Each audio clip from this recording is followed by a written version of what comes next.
दोस्तों, प्यार के सरहदों के 36वें एपिसोड में आपका स्वागत है। अगर आप पहली बार आए हैं तो चैनल को सब्सक्राइब कर लें। आपको कहानी अच्छी लग रही है तो वीडियो को लाइक करें और कमेंट करके जरूर बताएं। चलिए शुरू करते हैं कहानी।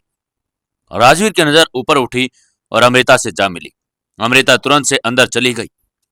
वहां क्या देख रही? मम्मा थी क्या वहां पर? कुशल ने राजवीर को देखकर पूछा। राजवीर ने उसकी तरफ देखा। वो कुछ बोलता उसके पहले ही रूह वहां पर आ गई। मिस्सी, कुशल, अब बस करो सब।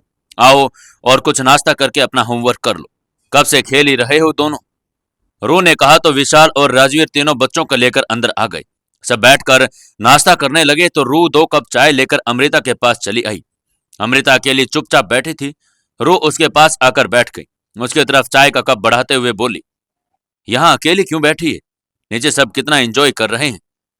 अमृता ने उसकी तरफ देखा और चाय का कप ले लिया पर कुछ बोली नहीं। अमृता, देख, मैं जानती हूं ये कहना कितना आसान है, करना शायद उतना ही मुश्किल, पर क्या एक बार सोच नहीं सकती? अमृता ने इसके बाद भी कोई जवाब नहीं दिया। अमृता, कुछ तो बोल, क्या सच में कुशल? एक बात कहूं रू? रू अपनी बात पूरी कर पाती उससे पहले ही अमृता उठते हुए बोली, हाँ बोल ना। मुझे जितनी बात तुझे बतानी थी मैं बता चुकी। इसके आगे मैं अपनी जिंदगी का कोई पन्ना आग तेरे आगे नहीं खोलना चाहती और उम्मीद करती हूं कि तू भी उन्हें खोलने की कोशिश नहीं करेगी। ठीक है, नहीं पूछती कुछ, पर आज तो राजवीर ने कहा कि उसके बारे में सोच सकती हो। आखिर एक रिश्ता है तुम्हारे बीच, रहा है, इससे कोई इनकार नहीं। और शायद वो मेरी जिंदगी के सबसे खूबसूरत लम्हे थे, पर जो बीत गए वो वापस नहीं आया करता। अमृता, मानती हूं बीता वक्त वापस नहीं आता, पर नई शुरुआत तो की जा सकती है। जब वो खुद से पहल कर रहा है तो एटलीस्ट एक दूसरा मौका तो उसे दे सकती हूँ। कहां से दूं दूसरा मौका, जब जिंदगी ने मुझे पहला पहला मौका भी नहीं दिया। रू प्लीज अकेला छोड़ दे मुझे, अमृता ने कहा और बालकनी में चली गई। रू कुछ कहने को ही फिर चुप हो गई। डाइनिंग टेबल पर रात का खाना लग चुका था। रू ने सबको आवाज दिया और सब आकर बैठ गए। राजवीर की नजर सब और घूम रही थी। मम्मा, मम्मा कहाँ है मौसी? राजवीर को पूछने पर कुशल ने पहले ही पूछ लिया। मम्मा यहाँ है मेरे साथ, मिशी ने कहा तो सबकी नजर उस ओर चली गई। मिशी अमृता का हाथ पकड़कर बैठी थी। अमृता ने सबसे अपनी नजर हटाई और एक और बैठ गई। मिशी भी उसके पास आकर बैठ गई। आज आपके हाथ से खिलाओ ना मम्मा, मिशी ने कहा तो अमृता की नजर एक बार कुशल की तरफ चली गई जो राजवीर के साथ खाना खा रहा था। अमृता की आंखों में नमी आ गई पर उसने उसे जब्ज कर लिया और मिशी की तरफ हल्के से मुस्कुरा कर देखा और उसे खिलाने लगी। रह रहकर उसका नजर कुशल की ओर उठ जाती। मम्मा आप भी खाइए ना, मिशी ने अमृता से कहा तो उसने उसकी तरफ देखा और बोली, भूख नहीं है बेटा, आप खाओ। उसके जवाब पर राजवीर ने उसकी तरफ देखा पर कहा कुछ भी नहीं। कुशल, आओ सुला दूं आपको, अमृता उठते हुए बोल पड़ी। आज मैं पापा के साथ सोऊंगा, कुशल एकदम से बोला। अमृता को उसकी बात दर्द दे गई, पर इस वक्त सबके सामने कुछ बोल नहीं पाई और चुपचाप कमरे की तरफ चली गई। मिशी ने उसे जाता देखकर फिर से एक नजर कुशल की तरफ जो राजवीर की गोद में बैठा था उसे बातें कर रहा था। उसने कुछ देर उन्हें देखा फिर अमृता के पीछे चली गई। अमृता अपने कमरे में आकर खुद के नियंत्रण में खो बैठी थी। मम्मा, आपको बुरा लगा ना कि कुशल आपके साथ नहीं आया, इसलिए? बिस्तर पर औंधे मुंह पड़ी अमृता बेख्याली में बोल गई, और इसलिए आप मुझे भूल गई? अमृता के कानों में मिशी के शब्द टकराए तो उसने खुद को शांत किया और आंसू साफ करते हुए उठते हुए बोली, नहीं, मैं वो। अमृता को समझ नहीं आ रहा था कि वो क्या कही। सच तो यही कि कुशल का राजवीर को यूं अटेंशन देना खल गया और उसे वहां से चली आई। आप मुझे सच में भूल गई क्या? आप भी मुझसे प्यार नहीं करती ना? मिशी ने कहा तो उसका चेहरा देखकर अमृता को उसके लिए बुरा लग रहा था। नहीं, ऐसा नहीं है, ऐसा ही है। मैंने देखा जब मुझे खिलाते हुए बार बार कुशल को देख रही थी। आप उससे बहुत प्यार करती है ना, क्योंकि वो गुड बॉय है और मैं बैड गर्ल हूं, इसलिए आप मुझे पापा के पास छोड़ गई। मिशी की बातों से साफ पता चल रहा था कि उसके कोमल मन में कितना दर्द भरा है, जो वह हर बात को खुद से इस प्रकार जोड़ लेती है। इस वक्त की उसकी बातों का क्या जवाब दे उसे समझ नहीं आ रहा था, और कहती भी क्या। न वो उससे ये कह पाती कि न उसकी माँ नहीं है, और कह होती भी तो इस तरह कभी उससे दूर नहीं करती। न ही कुशल और खुद को लेकर वो कंपैरिजन कर रही थी। उसका ही कोई जवाब उसे सूझ रहा था। उसने मिशी को अपने गोद में उठाकर सीने से लगा लिया और बोली, ऐसा नहीं है बेटा, कई बार हालात गलत हो जाते हैं तो हम गलतियां कर जाते हैं, वरना कोई माँ अपने बच्चे को कभी खुद से दूर नहीं होने दी। दादू ने कहा होगा ना कि एक को छोड़ दो तो आपने मुझे छोड़ दिया होगा। मैंने मूवी में देखा है, मम्मा पापा से फाइट करके घर छोड़कर चली जाती है तो एक बेबी उसको छोड़कर जाने को कहते हैं। वैसे भी आपको भी बोला होगा। मिशी की मासूम सी बातें सुनकर अमृता को टूट कर उस पर प्यार आ रहा था। वहां तो थी ही वो, और ममता का संचय मन में होना ही था सो हो रहा था। पर मैं बहुत अकेली हो गई थी मम्मा। कुशल के पास आप थी जो उसे इतना प्यार करती थी, पर मुझे तो कोई प्यार भी नहीं करता था। मैं आपको बहुत मिस करती थी, पर मुझे कोई आपके बारे में नहीं बताता था। क्या आपको कभी मेरी याद नहीं आती थी? अमृता एक बार फिर निरुत्तर थी। बोलो ना मम्मा, क्या आपको कभी मेरी याद नहीं आती थी? मैं तो आपको हर रोज याद करती थी, बहुत रोती भी थी। पापा से पूछती तो वो गुस्सा हो जाते, बस कहते कि वो आपको हेट करते हैं। और वो आपको इतना हेट क्यों करते हैं मम्मा? अमृता ने उसके सवालों का जवाब तो असमर्थ हो रहा था। उसने मिशी को बेड पर लेटाते हुए कहा, सारे सवाल क्या एक ही दिन में पूछ लोगी? सो जाओ, बाकी की बात कल करेंगे। कहते हुए उसके माथे पर चूम लिया और मुस्कुराकर सर पर थपकी देने लगी। मिशी को पहली बार माँ की गोद का सुकून मिल रहा था। वो उसे कसकर चिपट गई और बोली, अब कभी मुझे छोड़कर मत जाना, मैं कुशल से भी ज्यादा अच्छी बनकर रहूंगी। अमृता उसकी बातों को फिर से अपना प्यार को तरसती बचपना देख रही थी। कभी नहीं बेटा, मैं आपके हमेशा पास रहूंगी। वह उसके बालों को सहलाते हुए बोली, प्रॉमिस? कुशल की आवाज पर अमृता की नजर दरवाजे की तरफ उठ गई। कुशल राजुर का हाथ पकड़े वहां पर खड़ा था। अमृता उसे देखकर अचकचाकर उठने को हुई। मिशी उसे जकड़ते हुए बोली, प्लीज कहीं मत जाओ ना मम्मा। कुशल, आप जाकर सो जाओ, मैं सुबह मिलता हूं आपसे। राजवीर अमृता की असहजता भांपते हुए बोला, नहीं, आप कहीं नहीं जाएंगे, मेरे साथ ही सोएंगे। कुशल, हर बात पर जिद नहीं किया जाता, सो जाओ जाकर, अमृता ने उसे डपटते हुए बोली। कुशल राजवीर से लिपट गया। राजवीर ने अमृता की तरफ देखा जिसके चेहरे पर रोष दिख रहा था। उसने कुशल के सर पर हाथ फेरा और बोला, यहाँ बेड छोटा है ना बेटा, 4 लोग नहीं सो पाएंगे, आप सो जाओ, मैं दूसरे कमरे में हूं। नहीं, मुझे आपके पास सोना है, नहीं तो आप छोड़कर चले जाएंगे मुझे। बेटा जगह कम है, हो जाएगा ना, आप आओ ना। कुशल ने उसे खींचते हुए बेड तक ले आया। अमृता उठकर बैठ गई। राजवीर ने एक नजर उसे देखा और कुशल से बोला, अच्छे बच्चे बात मानते हैं ना, ठीक है मैं सो जाऊं तब चले जाना। कुशल की बात सुनकर अमृता की मुट्ठियां कस गई और उठते हुए बोली, मैं पानी लेकर आती हूं। मम्मा, मिशे ने अमृता का हाथ पकड़ लिया। मैं अभी आई बेटा, कहकर वो दरवाजे की ओर बढ़ गई। राजवीर उसे देख रहा था। हम अपने घर कब जाएंगे पापा, मुझे अपना घर देखना है। दरवाजे तक पहुंचते ही अमृता के कानों में कुशल के शब्द पड़ गए, एक झापड़ लगाऊंगी ना तो सारी जिद और सब सवाल जवाब भूल जाओगी। मेरे आने तक अगर सोए नहीं तो न तो उठो तो बाहर फेंक दूंगी, पड़े रहना अकेले पूरी रात बाहर। कुशल की तरफ देखकर गुस्से में बोली और बाहर चली गई। हर बार गुस्से में यही बोलती है, पर कभी बाहर नहीं फेंकती। खुद को ही मेरे बिना नींद नहीं आती।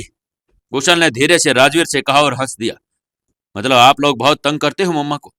नहीं, बिल्कुल नहीं, उनको ऐसे ही गुस्सा आता है, पहले गुस्सा करती हैं फिर प्यार करेंगी, अभी आकर देखना प्यार करने लगेंगी। कुशल ने कहा तो राजवीर मुस्कुरा दिया और उसे लिटाकर वहीं उसके पास बैठकर उसके सिर पर थपकी देने लगा। उसकी नजर मिशी पर गई जो उसे ही देख रही थी। राजवीर ने अपनी भवें उचकाई और मिशी ने ना में सिर हिला दिया। सो जाओ, रात हो गई है। राजवीर ने उसके गाल को थपथपाते हुए कहा, गुड नाइट पापा। मिशी ने मुस्कुराकर कहा, गुड नाइट। राजवीर ने मुस्कुराकर कहा और मिशी ने अपनी आंखें बंद कर ली। दोनों ही खेल खेल कर आज बुरी तरह थक चुके थे। जल्दी उन्हें नींद आ गई। राजवीर ने दोनों को सोया देखा तो उन्हें ब्लैंकेट से अच्छे से कवर कर दिया और वहां से निकल आया। उसने देखा अमृता दरवाजे के बाहर ही बैठी थी। सो गए दोनों? अमृता ने बिना उसकी तरफ देखे पूछा। गुड नाइट, कहकर अमृता अंदर जाने लगी। एक बार फिर सोच लो अमृता, राजवीर ने कहा तो अमृता ने पलटकर उसकी तरफ देखा। देखा उन दोनों को, उनके लिए एक बार फिर सोच लो। राजवीर ने इशारा करते हुए कहा, मैंने अपने फैसलों पर पुनः विचार करना सबसे पहले छोड़ दिया है। उसके बाद पर राजवीर ने अमृता की तरफ देखा। कुशल कौन है अमृता? उसके सवाल पर अमृता की भवें सुकड़ गई और बोली, एक ही बात बार बार पूछने से जवाब नहीं बदलते। फिर से कह रही हूं कि वो आपका बेटा नहीं है, उससे दूर रहिए। विनती करती हूँ। मेरा मन नहीं मानता। जब भी उसे देखता हूं अपना सा एहसास होता है। मन करता है कि ये मेरा ही अंश है। गलत कहता है आपका मन। आपका और उसका कोई रिश्ता नहीं है। मानते क्यों नहीं आप? मैं मान गया पर मन नहीं मान रहा। मैं तर्क दे रहा हूं कि अमृता मुझे चाहे कितने भी खफा हो जाए, पर मेरी झूठी कसम कभी नहीं खाएगी। पर मन तर्क देता है कि पहले भी कर चुकी है वो ऐसा। मेरी कसम खाकर झूठ बोल चुकी है। उस रात वो आप जा सकते हैं। फालतू की बातों के लिए मेरे पास वक्त नहीं है। राजवीर अपनी बात पूरी कर पाता उससे पहले ही अमृता ने दरवाजा बंद कर दिया। राजवीर ने एक नजर बंद दरवाजे को देखा और वहां से चला गया। अमृता आकर कुशल के पास बैठकर उसके सिर पर हाथ फेरने लगी और मन में फिर से यादों के गलियारों में भ्रमण करने के लिए निकल चुका था। क्या होगा अब? आगे जानने के लिए जुड़े रहिए हमारी इस कहानी के साथ। दोस्तों, प्यार के सरहदों के 37वें एपिसोड में आपका स्वागत है। चलिए शुरू करते हैं कहानी। आप जा सकते हैं। फालतू बातों के लिए मेरे पास वक्त नहीं है। राजवीर अपनी बात पूरी कर पाता उससे पहले ही अमृता ने आवाज दरवाजा बंद कर दिया। राजवीर ने एक नजर बंद दरवाजे को देखा और वहां से जाने लगा। तभी उसकी नजर रू पर पड़ी जो उसे ही देख रही थी। राजवीर ने होले से मुस्कुराकर उसे देखा और गुड नाइट बोलकर वहां से चला गया। रू भी अपने कमरे में आ गई।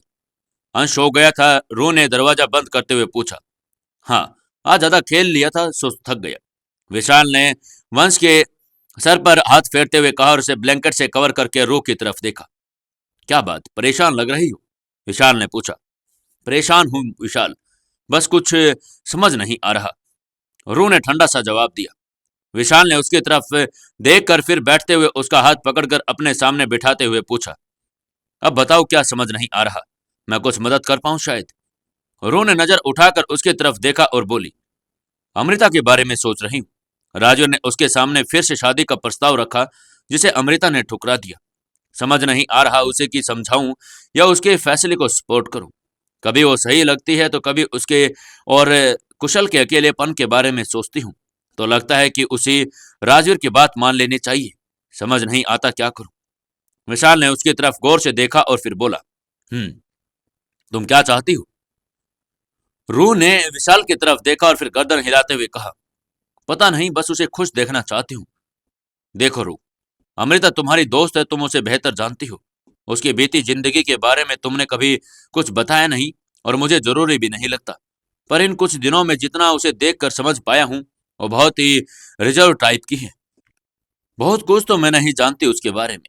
पहले भी जब वो साथ थी तब किसी भी तरह से उसने अपनी फैमिली के बारे में कुछ भी नहीं बताया। पूछने पर कहती कि उसका कोई नहीं है। किसी का फोन भी नहीं आता था तो उसके पास, न ही वो कभी त्योहारों में कहीं जाती तो हमें लगता था कि वो अनाथ है। फिर एक दिन एकदम से वो गायब हो गई। राजवीर सर ने उसे ढूंढने की कोशिश की पर न हमें और न ही उसको अमृता कहाँ जा सकती है उसका आइडिया था। उसने उन्हें भी कभी फैमिली के बारे में कुछ नहीं बताया था। कॉलेज खत्म होने के बाद हम सब अपनी लाइफ में बिजी हो गए। शुरू शुरू में सब टच में रहते थे, फिर वो भी कम होता चला गया। सब ने अपना नंबर बदल लिया पर मैंने वही रखा। पता नहीं क्यों मन करता था कि अमृता से कभी न कभी मुलाकात जरूर होगी और इसी आस में मैंने नंबर नहीं बदला। उसका फोन आया और उसने खुद के परेशानी बताते हुए मुझे मदद मांगी तो मैंने उसे यहाँ बुला लिया। अब जाकर पता लगा कि वो अनाथ नहीं थी पर परिवार का होना न होना उसके लिए एक जैसा ही था। तो सबके लिए होते हुए भी उसका कोई नहीं था। वो बहुत अकेली है। कुशल के अलावा उसके जीवन में कुछ नहीं और वो उसे किसी भी तरह तकलीफ नहीं देना चाहती है। हम्म फिर उसके इनकार का कारण भी यही है। रू, एक पल के लिए सोचो। राजू को लगता है कि कुशल उसका बेटा है तो प्यार जता रहा है। पर अगर सच में उसका बेटा नहीं हुआ तो हो तो सकता है कि प्यार कम हो जाए पर न भी रहे। कल हो के मिशी और कुशल में वो वाफरत आए और फिर इन फ्यूचर उनका उनका बच्चा और कुशल को नेगलेक्ट कर दे। संभावना है ना। रू, कोई भी माँ अपने बच्चे के साथ ये भेदभाव बर्दाश्त नहीं कर पाएगी। ऐसा नहीं हुआ तो वो बहुत अच्छी बात है पर अगर ऐसा हुआ तो फिर वो खुद को कभी माफ नहीं कर पाएगी। तो आप क्या कहना चाहते हैं कि अमृता का इनकार करना सही है? विशाल, एक बार कुशल की खुशी का सोचिए। सुबह देखा था ना आपने कैसे जिद करके खुद को बाथरूम में बंद कर लिया उसने। विशाल, माना माना मैंने जो आपने कहा वो ऐसा हो सकता है, पर आपने कहा ना कि नहीं भी हो सकता। हर सिक्के के दो पहलू होते हैं। अब ये हम पर है कि हम अंधेरा देखते हैं या उजाला। रूह, अमृता के अतीत में कुछ तो ऐसा है जो उसे जकड़े हुए है। दिखता है उसकी आंखों में। उसने न खुद को एक खोल में बंद करके लिया जहां सिर्फ वो और कुशल हैं, बाकी किसी के लिए कोई जगह नहीं। ऐसा होता है कई बार, जब इंसान को हर कदम दर्द मिला हो तो उसे खुशियों से डर लगने लगता है, कहीं फिर से खुशी की झलक दिखाकर जिंदगी दर्द न दे दी। जिसने हर कदम बस खोया ही, वो अपने मन में कुछ पाने की इच्छा ही नहीं कर चाहता, बस वो उसे संभल कर रखना चाहता है। अमृता के साथ भी वैसा ही है।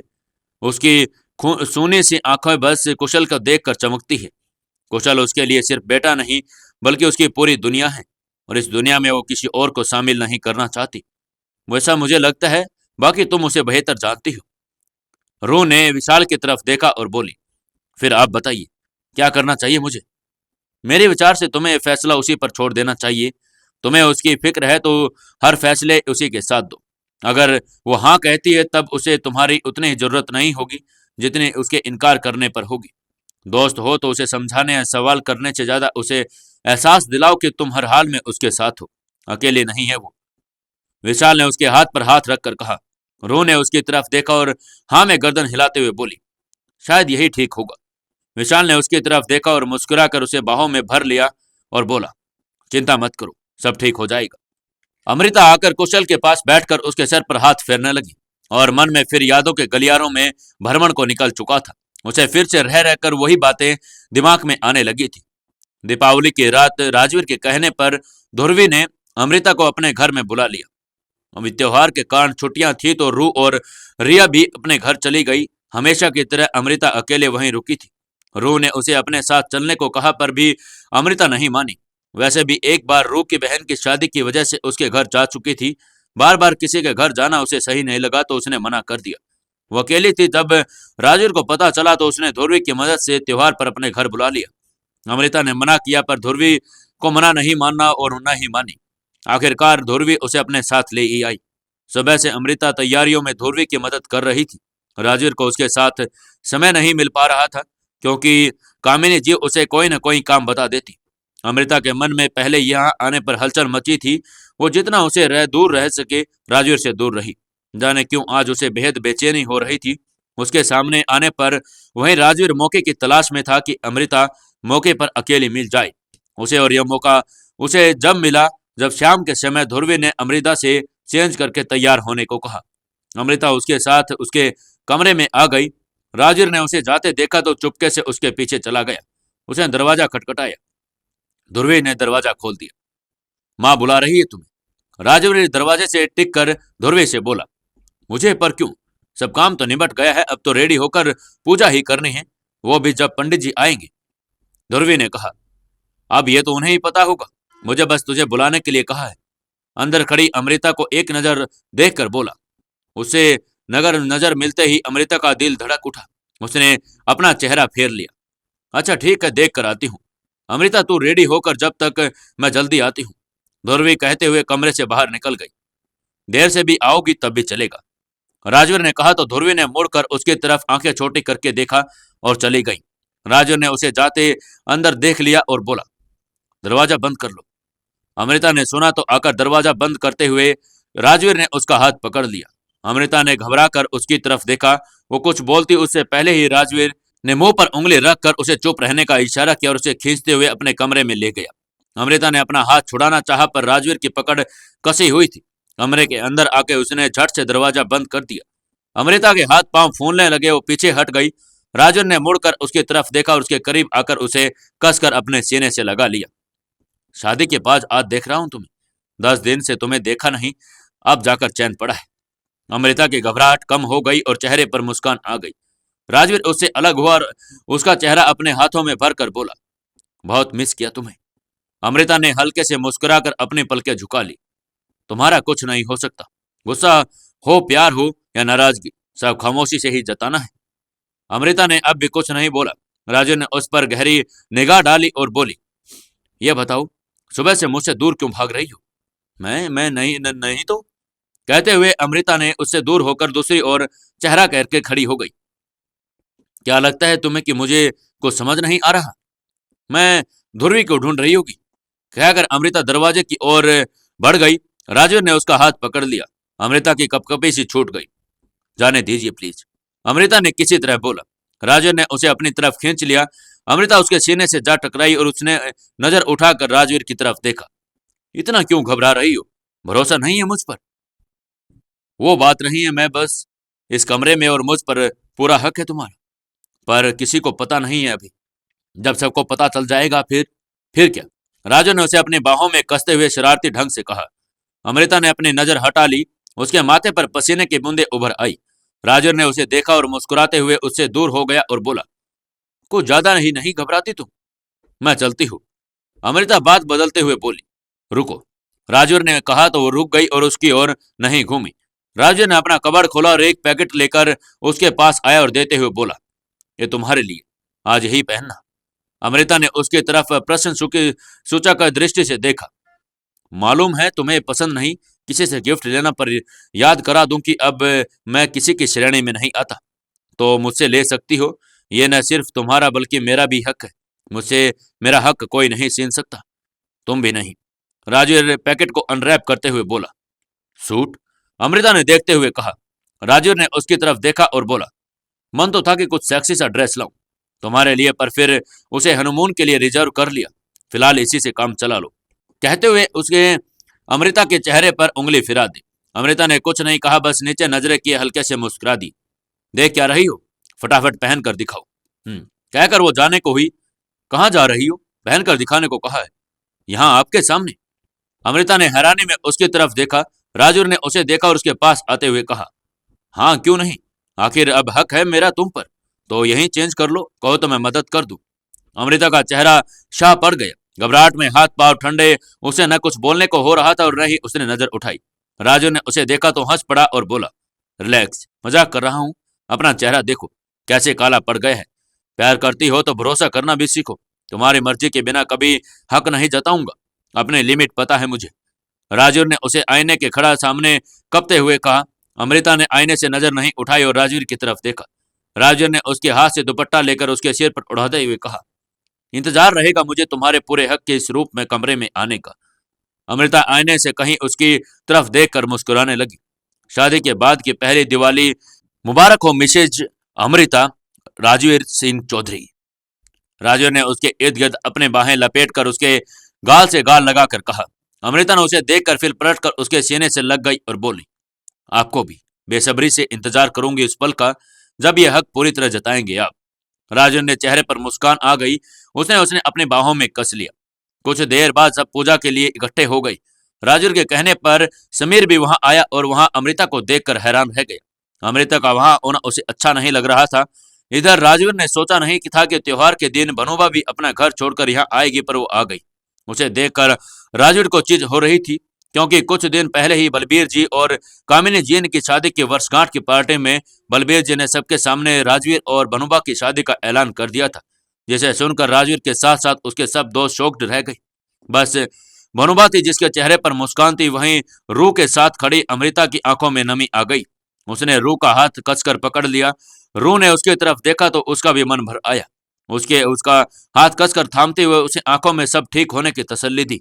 बलबीर जी कब से ही सब लोग उसे खुशी से उनाते और बनोबा के पिता को मुबारकबाद दे रहे थे। वहीं हतपर्द राजीव ने नजर तुरंत से अमृता की ओर उठाई गई।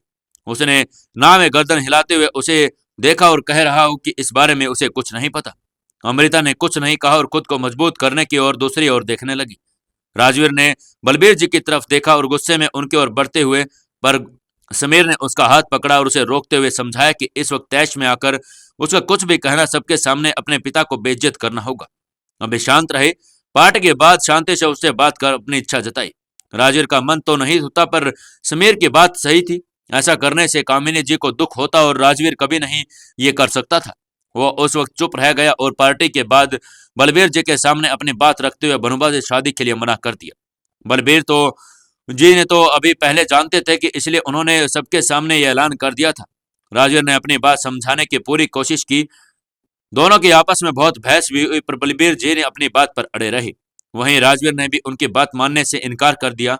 जहां तक राजवीर और अमृता के बारे में ध्रुवी और राजवीर ही जानते थे। वहीं अब राजवीर के परिवार के अलावा भनुबा के घर वाले भी जान गए थे, क्योंकि जब दोनों पिता पुत्र बलबीर जी के कमरे में बात कर रहे थे उस वक्त तो सब कामिनी जी के साथ ही बैठे थे। दोनों की बातचीत ने बहस का रूप ले लिया तो आवाज उन तक पहुंची और सब वहां पर आ गए। बलबीर जी ने जब अपना फैसला सुना दिया तो राजवीर ने उनकी बात किसी भी कीमत पर न मानने के लिए बात कही और बोला कि जबरदस्ती की तो वो घर छोड़ देगा। अपनी बात कहकर वो कमरे से बाहर निकल गया।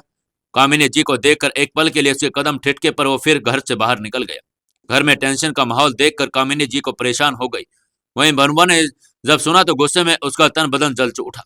एक बार फिर उसने उतनी बुरी तरह से उसे रिजेक्ट कर बेइज्जती का तमाचा मारा था जो उसे बर्दाश्त नहीं रहा था। अब राजवीर उसकी जिद बन चुका था, जिसे किसी कीमत पर उसे हासिल करना ही था। वो वहां से उठी और किचन में भाग गई और चाकू उठाकर उसे घूरने लगी। धोरवी और भनुबा की माँ उसे देखकर भागते हुए उसे दौड़कर पीछे में आ गए। बाकी सब उन्हें पीछे आ गए। भनुबा ने हाथ में चाकू देखकर भनुबा की माँ उसका नाम लेकर चीखते हुए उसकी ओर बढ़ी। वहीं रुक जाइए सब लोग, कोई आगे नहीं आएगा, भनुबा ने चीखते हुए कहा। अनु, रुक जा बेटा, ये क्या कर रही हो? भनुबा के पापा बोले। अभी रास्ता रह गया मेरे पास, राज के बिना मेरे जीने का कोई मतलब नहीं, वो नहीं तो मुझे नहीं जीना। भनुबा पागल हो गई क्या? समझ क्यों नहीं आता तुम्हें कि भाई तुमसे प्यार नहीं करते? ध्रुवी ने डपटते हुए कहा। क्यों नहीं करता? क्या कमी है मुझमें? नहीं करता ना मुझसे प्यार तो फिर मैं जिंदा ही क्यों रहूं? कहते हुए उसने अपनी कलाई पर चाकू चला दिया। खून की धारा उसकी कलाई से बह निकली। भनुबा की मां चीखते हुए उसके पास आई, उसे पकड़ते हुए बोली, ये क्या किया तुमने? मोम, मैं राज से बहुत प्यार करती हूँ, वो नहीं मिला तो मैं मर जाऊंगी। भनुबा ने रोते हुए कहा। नहीं नहीं बेटा, ऐसा कुछ नहीं होगा, उसकी शादी तुमसे ही होगी, भनुबा ने उसकी मां में अपने गले से उसके लगाते हुए कहा। ध्रुवी ने तो देखा तो झट से उसकी कलाई पर कपड़ा बांधने लगी। वहीं बलबीर जी ने डॉक्टर को फोन कर दिया। इधर राजवीर घर से निकलकर समीर के घर पर आ गया और उसने उसे पूरी बात बताई। जब सुनकर समीर ने उसके कंधे पर हाथ रखते हुए कहा, शांत हो जा। एक तो तेरा बात बात पर तुरंत गुस्सा हो जाना, जो बात शांति से हो सकती है वो भी गुस्से में खराब कर देता है। शांत हो जा, कल मैं भी चलता हूं तेरे साथ और अंकल से बात करते हैं। नहीं, अब बात करने का कोई फायदा नहीं, उन्हें सिर्फ अपना बिजनेस प्रॉफिट दिखता है, बेटे की खुशी से उनका कोई मतलब नहीं। ऐसा नहीं है यार, अंकल प्यार करते हैं तुझसे। साले तू जो इनकी तरफदारी कर रहा है, मेरे बाप को मुझसे जानता है तू? मैं जानता हूं उन्हें अच्छे से। मेरी माँ के होते दूसरी शादी कर ली उन्होंने, बस सिर्फ और सिर्फ अपने फायदे के लिए। माँ से वादा न किया होता तो कभी उनकी शक्ल भी नहीं देखता। राज, तेरी दिक्कत यही है, गुस्से में दिमाग कम और जुबान ज्यादा चलने लगता है। यार पुरानी बातें क्यों बीच में ला रहा है? और फिर आंटी ने क्या कभी सौतेला व्यवहार किया? फिर ध्रुवी भी तो कितना प्यार करती है तुझे। माँ प्यार करती है तो मैं उन्हें उनके लिए कुछ भी कर सकता हूँ। उन दोनों से कोई शिकायत नहीं मुझे, और शिकायत है तो अपने पिता से है। यार हो सकता है कि कुछ मजबूरी रही हो उनकी। सुन, तू रहने ही दे, छोड़ दे इन बातों को। वैसे भी मैंने सोच लिया है क्या करना है, वो जो चाहते हैं वो कभी नहीं होगा। उनके हाथ की कठपुतली नहीं हूं मैं। ऐसा क्या करने की सोच रहा है? मैं नहीं, तुझे बताकर जोखिम में नहीं उठाना, और आजकल कुछ ज्यादा ही सगा बन रहा है मेरे बाप का। कल पता लग जाएगा तुझे भी और सबको भी। मैं देखता हूं कि मुझे अमृता से कौन अलग करता है। कहकर राजीव बेड से लेट गया। उसकी कही बातों ने समीर को असमंजस में डाल दिया कि आखिर राजवीर के दिमाग में क्या चल रहा है। उसने राजवीर से पूछने की कोशिश की पर राजवीर ने उसे कुछ नहीं बताया। थक कर राजवीर भी सो गया। सुबह होते ही राजवीर वहां से निकल गया। इधर अमृता कल रात पार्टी में राजवीर और भनुबा की शादी तय होने से बहुत डिस्टर्ब थी। उसके राजवीर से कोई बात नहीं हो पाई थी। एक बार फिर से उसके मन में असुरक्षा की भावनाओं ने जन्म ले लिया। मन घबराने लगा कि कहीं सच में राजवीर उससे दूर हो गया तो। इन्हीं सब गुंजाइश के कारण तो जितना हो सके राजवीर से दूर भागती थी। नहीं चाहती थी कि उसे लेकर उसके मन में किसी तरह की कोई भावनाएं जन्म ले। दिल पर कब किसका बस चलता है। प्यार कर बैठी, जब प्यार हो गया तो बस कब इनकार करती रही। जब तक उसे राजवीर को खो देने का डर सताने लगा था, वो बैठकर इन सोच में उलझी थी। रू ने उसके कंधे पर हाथ रखते हुए कहा, कहाँ खो गई? अमृता ने उसकी तरफ देखा। कब से आवाज दे रही हूँ, तेरा फोन बज रहा है पर तुझे कुछ सुनाई नहीं दे रहा।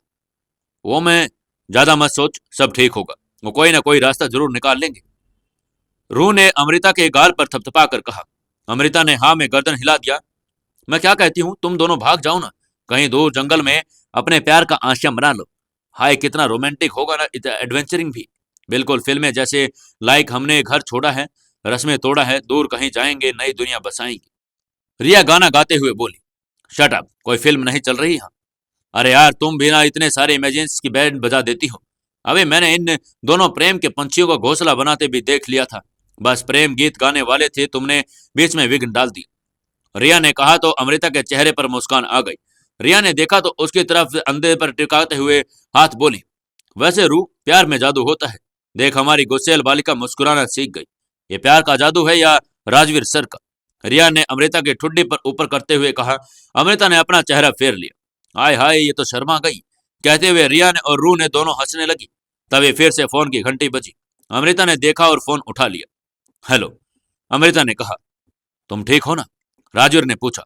मुझे क्या होगा? नहीं, मुझे चिंता हो रही थी। कल के अनाउंसमेंट के बाद तुम मुझसे झगड़ा करोगी, पर तुम बिना बोले कुछ चली गई, फोन भी नहीं किया। अमृता कुछ नहीं बोलती। मैं भूल गया कि मेरी महबूबा साइलेंट किलर है, जो बोल कर नहीं, मौन व्रत कर युद्ध लड़ती है। अमृता फिर भी कुछ नहीं बोली। Hey silent killer, I love you यार। कोई कुछ भी कर ले, राजवीर सिर्फ और सिर्फ तुम्हारा है। उसे तुमसे कोई नहीं छीन सकता। अमृता की आंख छलक आई। कुछ बोलो भी। अमृता, सुन रही हो या नहीं? अमृता ने भराई आवाज में कहा। राजवीर समझ गया कि उसका गला भर आया है। शादी करोगी मुझसे? आज की आज। जी। अमृता चौंक गई और उसके हाथ से फोन छूट गया। रू और रिया दोनों चौंक गई। रू ने फोन उठाकर उसे स्पीकर पर डाल दिया। क्या हुआ? तुमने सुना ना? हाँ, पर ये तुम अपने पर वर के बाद में बात करना, पहले मेरे सवाल का जवाब दो। तुम्हारी तरफ कोई है इससे इजाजत लेनी हो? आई मीन फैमिली या कोई रिश्तेदार? राजवीर के सवाल पर अमृता ने अपनी माँ का ध्यान आया। बोलो। मेरा कोई नहीं है, अमृता एकदम से बोली। अच्छा है, सुनकर बहुत खुशी हो रही है। राजवीर की बात सुनकर तीनों की भवें इकट्ठी हो गई। क्या बोल रहे हैं आप? सही तो कह रहा हूं। कोई नहीं है तो कोई सियापा भी नहीं। अपनी जिंदगी अपनी मर्जी से जी सकती हो, वरना तो फैमिली होने पर किसी को अपने मन का करने भी नहीं दिया जाता। छोड़ो, ये बताओ, करोगी ना शादी? राजवीर, लेकिन कहा ना, ये लेकिन वेकिन बाद में। ये बताओ, तुम नाबालिग नहीं हो, मतलब 18+ होना। राजवीर के कहने पर रिया और रू हंस पड़ी। कौन है वहां पर? हम हैं सर, आपके होने वाली दोनों सालियां। और आप फिक्र मत कीजिए, आपके होने वाली दुल्हन बालिग है। पिछले ही महीने 22 की हो गई तो पुलिस नहीं पकड़ेगी आपको। रिया ने कहा और हंस दी। रू और अमृता भी हंसने लगी। पुलिस से कौन डरता है? मैं तो बस इसलिए पूछ रहा हूं कि बाद में कोई प्रॉब्लम ना हो। और होने वाली सालियां, हंसना बंद करके अपना फर्ज निभाओ। कहिए क्या करना है? हमारी तरफ से यह रिश्ता पक्का। रिया ने कहा तो अमृता ने उसकी तरफ घूर कर देखा। आपकी होने वाली अर्धांगिनी इस बात पर मुझे खाने वाली नजरों से घूर रही है, पर मैं नहीं डरती उससे। आप बोलिए, कब करनी है शादी? हम करते हैं तैयारी अभी। राजवीर की बात सुनकर रिया को खांसी उठ गई। रू, तुम भी हो ना वहां पर? राजवीर ने कहा। जी जी, यहीं पर हूं। मेरी बात ध्यान से सुनो। मैंने सब तैयारी कर ली है। तुम दोनों अमृता को तैयार करके लेकर आओ। गवाह के तौर पर तुम्हारी जरूरत पड़ेगी। पर यह सब इतनी जल्दी कैसे? पैसा फेंको, सब हो जाता है। बाप का पैसा कब काम आएगा? तुम ये सब छोड़ो और जल्दी से आ जाओ। मैं अपनी तरफ से किसी को शामिल नहीं करना चाहता, नहीं तो बात मेरे घर तक पहुंच जाएगी और फिर गड़बड़ हो जाएगा। मैं किसी को कोई मौका नहीं देना चाहता। पर राजवीर, ये जल्दबाजी नहीं कर रहे आप? एक बार शांति से बात की जा सकती है। मैंने कोशिश की पर कोई नहीं समझेगा। तुम्हें मुझ पर भरोसा है या नहीं? राजवीर, बोलो, भरोसा है या नहीं? है। फिर बिना कोई सवाल किए जल्दी से तैयार होकर आ जाओ। ठीक है, कहकर अमृता ने फोन काट दिया। क्या अमृता वहां पर पहुंच जाएगी टाइम से, या फिर राजवीर के घर वाले पहले पहुंच जाएंगे, उनको पता लग जाएगा? जानने के लिए जुड़े रहिए हमारी इन कहानियों के साथ। दोस्तों, अगर कहानी अच्छी लग रही है तो कमेंट जरूर करके बताइएगा, और वीडियो को लाइक करें और अपने इस दोस्तों तक शेयर जरूर कीजिएगा। दोस्तों, प्यार की सरहदों के 38वें एपिसोड में आपका स्वागत है। चलिए शुरू करते हैं कहानी। अब तक आपने पढ़ा कि अमृता अपने ख्यालों में खोई हुई अपने अतीत में विचरण कर रही थी। राजवीर के माता पिता के सालगिरह की पार्टी में उनके पिता ने राजवीर और बनोबा की शादी के लिए ऐलान कर दिया, जिसे पार्टी के बाद राजवीर ने मनाने के लिए इनकार कर दिया। पर उसके पिता द्वारा दबाव बनाए जाने पर तैश में आकर घर से भागकर चला गया। अगले ही दिन उसने अमृता से शादी का फैसला कर लिया था। सुबह ही सुबह वो समीर के घर से निकल गया और सारी व्यवस्था करके अमृता को भी बुला लिया। दूसरी तरफ समीर राजवीर को लगातार फोन कर रहा था। राजवीर को इस वक्त किसी से बात नहीं करनी थी, जब वह ध्रुवी के 2-3 फोन किए तभी उसने फोन स्विच ऑफ कर दिया। इस वक्त वो किसी से कुछ भी नहीं बताना चाह रहा था। जब राजवीर का फोन नहीं लगा तो समीर ने भी जहां भी राजवीर हो सकता था पता किया और ढूंढने निकल पड़ा। उसे किसी भी तरह राजवीर का कहाँ पता चला तो वो पहुंचा। वो बाइक खड़ी करके राजवीर को ढूंढने लगा। तभी उसकी नजर सामने से आ रहे राजवीर, अमृता, रू और रिया पर पड़ी। अमृता ने लाल रंग की साड़ी पहन रखी थी। समीर ने उसे देखा तो चौंकते हुए हल्के से मुस्कुराने लगा, पर अगले ही पल उसकी नजर राजवीर पर पड़ी जो अमृता के हाथ थामे आगे बढ़ रहा था। समीर ने ध्यान दिया तो दोनों के गले में माला देखकर चौंक गया। उसे शंकित सा आगे बढ़ा। राजवीर ने ठहर कर अमृता की तरफ देखा। अमृता ने मुस्कुराकर उसकी तरफ देखा और उनके भवें उचकाई। राजवीर उसका यह शादीशुदा रूप देखकर और उसके पास आया और उसका चेहरा अपने हथेलियों में भरकर निहारने लगा। रिया और रू ने देखा तो एक दूसरे को देखकर मुस्कुराने लगी। राजवीर ने उसके माथे पर अपने अधरों से प्रेम की मुहर लगा दी। अब तो तुम्हें मुझसे कोई दूर करने का डर नहीं, खुद पर एकाधिकार सौंप दिया मैंने तुम्हें, राजवीर ने कहा तो अमृता उसके सीने से लग गई। ये सब देखकर समीर के एकदम कदम ठिठक गए। ओह लव बर्ड, हम भी यहाँ हैं, रिया ने कहा। तो क्यों हो, जाओ काम खत्म हुआ तुम्हारा, राजवीर अमृता को सीने से लगाए हुए बोला। अरे अरे क्या, तुमने बहुत मदद की उसके लिए थैंक यू, कल पार्टी ले लेना, अभी जाओ, राजवीर ने कहा तो अमृता ने उससे अलग होकर रू और रिया की तरफ देखा और फिर सभी एक साथ हंस पड़े। रू और रिया अमृता को एक साथ हक करते हुए बोली, so happy for you. Amrita ने उनकी तरफ देखकर मुस्कुरा दिया। चलो अब चले, रू ने कहा तो तीनों ने राजवीर की तरफ देखा और उसे बाय कहकर आगे बढ़ गए। राजवीर ने अमृता का हाथ पकड़कर उसकी तरफ खींचते हुए बोला, तुम कहाँ, तुम अब उधर नहीं, इधर मेरे साथ चलोगी। लेकिन राजवीर, किसी को बताया नहीं है, फिर ऐसे में, नहीं बताया तो कोई विघ्न नहीं चाहता था, जब सब निर्विघ्न हो गया तो सबको पता चलना चाहिए। आपसे तुम मेरी वाइफ हो और इस हिसाब से मेरे साथ मेरे घर में रहोगी। चलो, श्योर, माँ और ध्रुवी तो बहुत खुश होंगे, राजवीर ने कहा तो अमृता मुस्कुरा दी। रू और रिया ने उसे बाय कहते हुए कहा तो वो सामान पैक कर देंगे, जब मन करे ले जाए, कहकर वो चले गई। राजवीर ने अमृता का हाथ थामा और अपनी कार की तरफ बढ़ा ही था कि समीर ने उसके सामने आकर खड़ा हो गया। उसने एक नजर अमृता को देखा और राजवीर की तरफ देखकर बोला, क्या है ये सब, क्या है, क्या मतलब है, शादी कर ली हमने। समीर की नजर में फिर से अमृता की तरफ उठ गई, आवाज मानो हलक में दब गई हो। राजवीर ने उसे गले लगते हुए बोला, सॉरी यार, तुझे नहीं बताया, मैं कुछ रिस्क नहीं चाहता था इसलिए, और पता भी था कि तू खुश होगा। समीर ने उसे देखकर अलग किया और बोला, क्या मजाक लगा रखा है। राजवीर ने हैरानी में उसकी तरफ देखा, फोन क्यों बंद कर रखा है, सब फोन कर करके परेशान हो गए, जानबूझकर बंद कर दिया था कि कोई डिस्टर्ब ना करे। राजवीर ने उसकी तरफ देखकर कहा, हमेशा से तेरी यही दिक्कत है, जो मन आया वो कर लो, परिणाम चाहे जो भी हो। राजवीर ने एक नजर उसे देखा और फिर अमृता का हाथ पकड़कर बोला, चलो, कभी कभी इस पर मेरा बाप हावी हो जाता है, कहकर आगे बढ़ गया। जा, लेकिन घर नहीं, हॉस्पिटल, जो रायता रात को फैला कर आया है, जाकर उसे समेट, समीर ने कहा तो राजवीर ने हैरानी में उसकी तरफ देखा। कहना क्या चाहता है, तेरे आने के बाद बनुबा ने अपने जान लेने की कोशिश की, जिसके कारण उसके माँ बाप अंकल पर भड़क गए। पूरी रात घर में तनाव का माहौल रहा, जिससे आंटी की तबीयत बिगड़ गई, आईसीयू में है वो, हार्ट अटैक आया है उन्हें। कब से सब तुझे फोन कर रहे हैं, तू तो अपनी दुनिया बसाने में व्यस्त है। समीर की बात सुनकर राजवीर की आंखें बड़ी हो गई। उसने अमृता का हाथ छोड़ दिया और समीर की ओर बढ़ गया।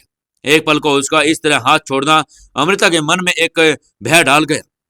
तू झूठ बोल रहा है ना, माँ ठीक है, मैं सच बोल रहा हूँ, नहीं तो यकीन तो जाकर देख ले, कहाँ है वो, चल लेकर चल मुझे, राजवीर ने कहा और समीर का हाथ पकड़कर आगे बढ़ गया। दोनों आकर समीर की बाइक पर बैठकर निकल गए। अमृता की आंख में आंसू छलक आए, यूं लगा जैसे अंदर ही अंदर कुछ टूट सा गया। कुछ देर वहीं और एक बैठकर इंतजार करती रही, राजवीर लौटे या फोन करे, पर ऐसा कुछ नहीं हुआ। उसने खुद को समझा लिया कि अभी वो परेशान है, ऐसे में कुछ भी गलत न सोचे। वो उठकर अपने पीजी लौट आई। रू और रिया ने उसे सवालों की झड़ी लगा दी। सबका जवाब में इतना ही बोले कि राजवीर की माँ की तबीयत खराब है। शाम हुई, रात हुई, राजवीर ने कोई फोन न किया, न ही कोई खबर ली। उसे अब तक उसे खुद को मजबूत कर रखा था, हर वक्त गुजरते हुए उसकी हिम्मत टूट रही थी और उस पर डर हावी हो रहा था। जिंदगी में आज उसे हर खुशी दूर होती आई थी। कहीं किस्मत राजवीर को भी उससे दूर न कर दे। उसकी आंख छलक उठी। रिया और रू तो सो चुकी थी। अमृता से नहीं रहा गया तो उसने राजवीर को फोन लगा दिया। हर रिंग के साथ उसका डर भी बढ़ रहा था कि कहीं राजवीर ने फोन नहीं उठाया तो। अंदर ही अंदर उसका मन घबरा रहा था। पूरी रिंग हो गई, कॉल रिसीव नहीं हुई। अमृता का दिल बैठ सा गया और जैसे रो देगी। उसने अपने मुंह पर हाथ रख लिया, तभी उसका फोन घनघनाया। राजवीर का नंबर देखकर उसने तुरंत वो फोन ओके कर लिया। हेलो, अमृता ने भर्राई आवाज में, कपकपाती आवाज में कहा। सॉरी जान, मैं। राजवीर कुछ बोल नहीं पाया। वहीं अमृता के आंसू झड़ने लगे। उसकी सिसकी सुनकर राजवीर की आंखों में नमी आ गई। समझ रहा था कि हर्ट हुई है वो। माँ का सुनकर सोच नहीं पाया और तुम्हें बोल सॉरी। आई नो गलती हुई है, पर सॉरी जान। राज के शब्द अटक रहे थे। अमृता ने अपने आंसू पोंछे और एक लंबी सांस छोड़ते हुए बोली, माँ कैसी? ठीक नहीं है, अभी तक होश नहीं आया है। एक बार माँ खो चुका हूं, दोबारा नहीं। राजवीर कहते हुए रो पड़ा। कुछ नहीं होगा उन्हें, वो ठीक हो जाएंगे। आप रोइए मत प्लीज। मेरी सब ये मेरी वजह से हुआ है। मैंने अपने बारे में सोचा, उनको दुख पहुंचाया। नहीं, आप प्लीज ऐसा मत सोचिए। देखिएगा सुबह तक होश आ जाएगा उन्हें और वो ठीक भी हो जाएंगे। अमृता कह तो रही थी पर अंदर ही अंदर टूट रही थी। कुछ देर बाद जब वो राजवीर कुछ नहीं बोला तो आगे बोली, वो ठीक हो जाएंगे राजवीर, आप विश्वास रखिए। राजवीर भर्राए गले में बस इतना बोला, आई आई लव यू। कहते हुए अमृता के आंसू फिर से छलक उठे। जिसने कभी जिंदगी में खुशी न पाई, उसके मन में कहीं एक इनसिक्योरिटी घर कर लेती थी। और ऐसे ही अमृता के साथ हो रहा था। उसके मन पर डर हावी हो रहा था कि राजवीर उसे दूर हो जाएगा, इसलिए उसने खुद से बांधे रखने की पूरी कोशिश कर रही थी। आपने सुना ना राजवीर, आई लव यू। सुना। तुम भी ना साइलेंट किलर। जब बोलना चाहिए तब बोला नहीं, और अभी जब आई लव यू टू। बस एक बार माँ को होश आ जाए, फिर मैं इंतजार करूंगी। अमृता ने राजवीर की मुश्किल आसान कर दी और फोन कट कर दिया, क्योंकि खुद को और ज्यादा मजबूत नहीं कर पा रही थी वो। अगले दिन उसके मन में आया कि हॉस्पिटल जाकर मिले, फिर ये सोचकर रुक गई कि उसके जाने से बात न बिगड़ जाए। दोपहर के समय राजवीर का फोन आया और उसने बताया कि कामिनी जी को होश आया और वो खतरे से बाहर है, पर कुछ दिन उनका विशेष ध्यान रखना होगा और उसके स्ट्रेस से दूर रखना होगा। इसलिए इसके लिए कुछ दिन और अपनी शादी की बात छुपानी होगी। जैसे उनकी तबीयत सही हो जाएगी वो उन्हें सब बता देगा। अमृता ने उसकी बात पर सहमति जता दी, पर अंदर अंदर कुछ टूट रहा था। हर रोज ही राजवीर उससे बात करता और उसे अपना प्यार जताता, तो धीरे धीरे उसके मन में सुरक्षा की भावना जाती रही। राजवीर का कॉलेज पूरा हो चुका था। उसने अपनी ही कंपनी ज्वाइन कर ली। समीर को भी बलबीर जी अपने साथ रख लिया। राजवीर अमृता की मुलाकात अब बाहर ही हो पाती थी। कामिनी जी की तबीयत और काम के बीच वो अमृता से मिलने का समय नहीं निकाल पा रहा था, पर वक्त मिले फोन पर उसे बात करके उसकी भरपाई कर देता था। फिर दिवाली का त्योहार था और कामिनी जी की तबीयत पहले से ठीक थी, पर अभी भी उन्हें आराम की जरूरत थी। राजवीर ने ध्रुवी की मदद से अमृता को बुला लिया, पर भोनबा के अचानक से वहां आ जाने से उसका मन खिन्न हो गया। पर कामिनी जी का सोचकर उसने भोनबा से कुछ नहीं कहा और बस उसे दूर ही रहा था। वहीं जो उसके पास आने का एक मौका नहीं छोड़ती थी। अमृता रेडी होकर ध्रुवी के साथ नीचे आई तो अनुभा ने राजवीर के पास से सटकर खड़ी हो गई। राजवीर ने उसकी तरफ देखा तो नजर ठहर गई। उसका दिया हुआ वाइन कलर का लॉन्ग घेरे वाला सूट पहना था, कंधे पर दुपट्टा, बाल खुले ही रखे थे, बहुत सा लाइट सा मेकअप। राजवीर के चेहरे पर मुस्कान आ गई। अमृता ने उसकी तरफ देखा तो उसकी आंखें प्रशंसात्मक भाव उसे देखकर नजर हटा ली। वहीं जाने क्यों उसकी खाली मांग आज राजवीर को खल रही थी। उसे अमृता के फोन पर कहे शब्द आज भी याद आ रहे थे। मुझे सजने संवरने का कभी मन नहीं किया, क्योंकि आज तक जिन भी नजरों के सामना हुआ उनमें गंदी ही देखी थी। मैंने तो कभी मन ही नहीं करता था, पर जब भी आपकी आंखों में देखती हूँ तो खुद को बहुत खूबसूरत पाती हूँ। मन करता है कि 16 श्रृंगार सजाकर खुद को आपकी आंखों से निहारो। न चाहते हुए भी राजवीर का मन भर आया। उसने सोच लिया कि अब जब कामिनी जी ठीक होगी तो मौका देखकर बात करेगा। वो अधिकार तो अमृता को सौंप चुका था, उसे उस पर पूर्ण रूप से अधिकार जताने देगा। इधर सबके जमा होते हुए पूजा शुरू हो गई। बहाने से फोन पर बात करते राजवीर अमृता के पास आकर खड़ा हो गया और पूजा पूरी करने के बहाने से सिंदूर का टीका अमृता के माथे पर लगा दिया। जहां सब ये देखकर चौंक गए, वहीं राजवीर जैसे इनसे अनभिज्ञ फोन पर बात करते हुए सीढ़ियों की ओर बढ़ गया। लगता है ध्यान कहीं और है।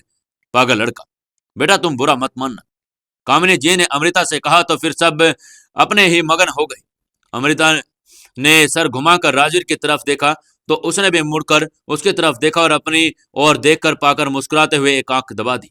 अमृता का बदन झिंकृत हो उठा और एक शर्मीली सी मुस्कान होठों पर फैल गई। थोड़ी देर बाद ध्रुवी सबको लेकर छत पर आ गई, जहां राजवीर पहले से मौजूद था। अमृता को उसकी नजर शेर उठी थी और वह अपने मनोभावों को छुपाकर ध्रुवी के साथ लगी थी। वाइन कलर का फुल लेंथ सूट पहने अमृता उसे आज कुछ ज्यादा ही खूबसूरत लग रही थी। पूजा के बाद सब लोग पटाखे चलाने को ऐसे छत पर जमा थे। ध्रुवी और समीर, भनुबा, अमृता और राजवीर। अमृता हमेशा की तरह राजवीर से दूरी बनाए ध्रुवी के साथ थी। समीर भी उनमें शामिल हो जाता, पर हमेशा की तरह अमृता उससे ज्यादा बात नहीं करती। राजवीर रेलिंग से टिक कर खड़ा था। भनुबा उसके पास खड़ी तो उससे बातें कर रही थी, मगर राजवीर का ध्यान न तो उसकी बात पर था, न ही उसके ऊपर था। उसकी नजर तो बस अमृता पर टिकी हुई थी। काफी समय बाद जब अमृता ने उसकी तरफ नहीं देखा, तब राजवीर ने उसके पास आकर बोला, सब अकेले लगे हो, किसी को मेरा ख्याल ही नहीं, मुझे भी इंजॉय करना है। अमृता ध्रुवी की तरफ देखकर बोली, अब इतना आप सबके लिए ही तो किया है, फिर भी आपको शिकायत है? हाँ हाँ, थैंक यू, बहुत मेहरबानी आपकी। और बोल तो ध्रुवी को रहा था, अगर नजर अमृता पर ही थी। वहीं अमृता एक बार फिर उसकी तरफ नहीं देखती। एक मेरी नजर है जो उनसे हटती नहीं, और एक उनकी नजर जो भूले भी हमें देखती नहीं। राजवीर ने अमृता को नजरें जमाए हुए कहा, वाह वाह, क्या बात है भाई, क्या कहा है आपने? वैसे ये था किसके लिए? ध्रुवी ने अमृता के कंधे पर हाथ रखते हुए कहा, मेरे लिए। और किसके लिए बोलेगा ये? क्यों राज, सही कहा ना मैंने? भनुबा उसके बीच आते हुए बोली। अमृता एक नजर भनुबा को देखती है और फिर राजवीर को, और वहां से उठकर रेलिंग के पास जाकर खड़ी होकर आसमान को देखने लगती है। ख्वाहिश नहीं कि उनकी निगाहों को इनायत हो हम पर, हमें तो उनके चोर नजर का टकराना ही ले डूबा। ध्रुवी भी अमृता के पास आकर खड़ी हो गई। राजवीर की बात सुनकर अमृता के चेहरे पर हल्की सी मुस्कान तैर गई, जिसे देखकर ध्रुवी गला साफ करते हुए बोली, किस बात पर मुस्कुराया जा रहा है? अमृता सतर्क होते हुए बोली, वो आसमान देखो ना, आज कितना खूबसूरत लग रहा है। हम्म, पर धरती के नजारे भी कम खूबसूरत नहीं होते, जरा नजरें तो घुमाइए। ध्रुवी की बात पर अमृता एक नजर राजवीर की तरफ देखती है और दोनों की नजर फिर उलझ जाती है। अमृता तुरंत अपनी नजर फेर कर मन में कहती है, अजीब इंसान है, आंखें या बटन, एक जगह टिकी तो हटती ही नहीं। राजवीर उसकी हरकत पर मुस्कुरा देता है और ध्रुवी से सबको लेकर जाने का इशारा करता है। ध्रुवी मुस्कुराकर भनुबा से बोलती है, भनुबा चलो सबके लिए कुछ लेकर आते हैं। भनुबा, हाँ तो अमृता को ले जाओ, मैं चलती हूं ना ध्रुवी। अमृता ने उसकी ओर बढ़कर कहा तो राजवीर ने ध्रुवी को घूरा, जिसे देखकर ध्रुवी बोली, अरे नहीं, तुम जरा देख लो कि सब दिए ठीक से जल रहे हैं कि नहीं, अगर किसी में तेल कम है तो डाल दो, मैं भनुबा के साथ चली जाती हूँ। इतना कहकर वो भनुबा का हाथ पकड़कर आगे बढ़ी, लेकिन समीर वहीं पर खड़ा था, जिसे देखकर राजवीर ने पूर्वी ध्रुवी को जाने का इशारा किया तो वो चली गई। वहीं अमृता अपने काम में लग गई। समीर भी उसके साथ उसकी मदद कर रहा था। राजवीर उसके पास जाकर उसके हाथ से तेल का बर्तन लेते हुए बोला, अरे इतने में नहीं होगा, तो एक काम कर, नीचे से और ले आ, तब तक मैं मदद कर देता हूँ। समीर ने उसकी तरफ देखा तो राजवीर ने उसके कान में धीरे से बोला, जाना यार, क्यों कबाब में हड्डी बन रहा है। समीर ने एक नजर अमृता को देखा और फिर वहां से चला गया। समीर के जाने के बाद राजवीर ने अमृता के हाथ से सामान लेकर एक और रख दिया और उसे खींचकर अपनी बाहों में घेर लिया। अमृता की धड़कन थम सी गई और वो धीरे से बोली, ये क्या कर रहे हैं आप, कोई आ गया तो क्या मैं डरता हूं किसी से? राजवीर ने उसे बाहों में कसते हुए बोला, नहीं नहीं, मेरा वो। अमृता चुप होकर खुद को छुड़ाने की कोशिश करने लगी। कोशिश बेकार है, बंद कर दो, मेरी गिरफ्त से छूटना तुम्हारे बस का नहीं है। अमृता कुछ नहीं बोली तो राजवीर ने कहा, ओ साइलेंट किलर, तुम्हारा म्यूट बटन फिर से ऑन हो गया। अमृता अब भी कुछ नहीं बोली तो नहीं उसकी तरफ देखी। राजवीर, अगर अब भी नहीं बोलोगी तो मैं तुम्हें किस कर लूंगा, फिर मत कहना कि मैंने वॉर नहीं किया। यह सुनकर अमृता एकदम से उसकी तरफ देखती है और बड़ी बड़ी आंखों को देखकर राजवीर मुस्कुरा कर कहता है, क्या कर लूं? नहीं। अमृता उसे देखकर एकदम से बोली। राजवीर ये देखकर मुस्कुराते उसे छेड़ देता है और उसे देखकर कहता है, कितनी घबराती हो तुम, बोलो मत, पत्नी हो मेरी। हाँ लेकिन हम दोनों के सिवा कौन जानता है। अमृता सबके सामने आते हुए आसमान में देखते हुए बोली, पापा, उनको पता है, वो जानते हैं?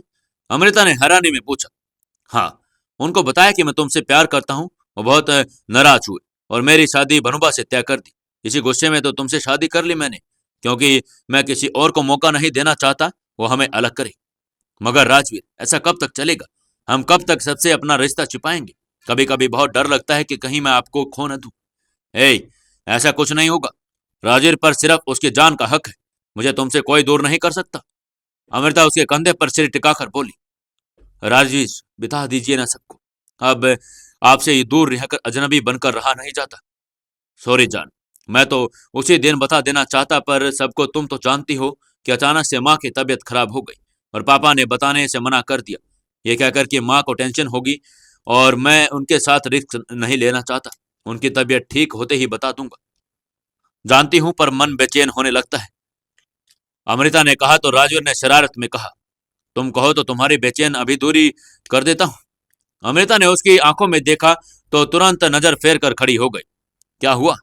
राजू ने कहा। कुछ नहीं। नाराज हो गई? अरे यार, मजाक कर रहा था। अमृता चुप ही रही। राजू, यार तुम्हें लड़की किसने बना दिया? लड़कियां तो बोल बोल कर सर खा जाती है, तुम जब देखो कोई मौन व्रत धारण कर लेती हो।